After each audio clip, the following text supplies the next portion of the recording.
এদিকে মানিকগঞ্জে বাউলদেরকে পিড়াইতে পিড়াইতে খালের মধ্যে নামাইছে।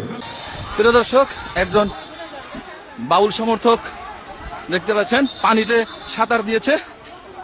দেখুন দেখুন দেখুন, এখানে আলেম ওলামা তাওহীদি জনতার ব্যানারে যারা এসেছিল তারা কিন্তু ধাওয়া করেছে, তারা পানিতে চলে গেছে। একজন হ্যাঁ, বাউলদের যে বক্তব্যের কারণে মামলা হয়েছে সেই বক্তব্যটা ঘৃণিত, প্রত্যাখ্যাত এবং এটা অবশ্যই প্রতিবাদযোগ্য।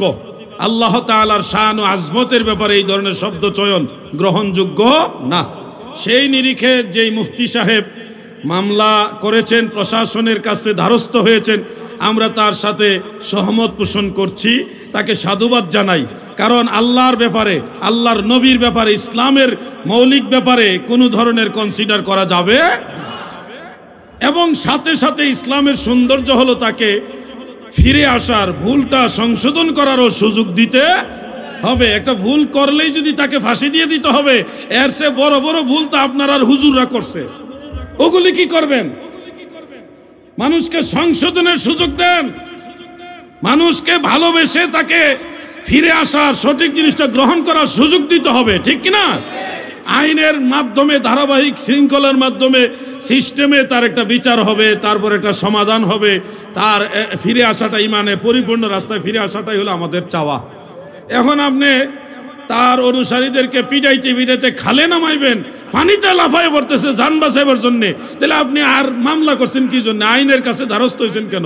আপনি তো নিজেই আইন হয়ে গেছেন। এখন প্রশাসনের কাছে আপনি মামলা করলেন, আইনের কাছে সহযোগিতা চাইলেন, এখন যদি নিজেই ফিডান শুরু করেন তাহলে তো আপনি আইন হাতে তুলে নিলেন। তাহলে তো আইনের কাছে মামলা করে, প্রশাসনের কাছে মামলা করার কোনো লাভ হইল না। এই জন্য বলছি, ইসলাম কোন উগ্রতা পছন্দ করে না। জেহাদ যদি হয় তাহলে জেহাদ ঘোষণা করেন, জেহাদ ঘোষণা না করে কারো গায়ে হাত দেওয়া যাবে? সে যদি নাস্তিক হয়, সে যদি বিধর্মীয় হয়, তার গায়ে হাত তোলার অধিকার আমার নাই। আইন হাতে তুলে নেওয়ার কোনো সুযোগ নাই।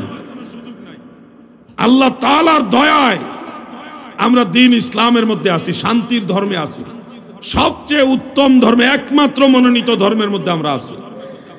এই জায়গা থেকে আমাদের কাছে হিন্দু ভাইরা নিরাপদ থাকতে হবে। অন্য ধর্মে যারা আছে তাদেরকেও আমরা তাদের ধর্ম পালনের স্বাধীনতা দিতে হবে। আমরা তাদের ধর্ম পালন করব না, কিন্তু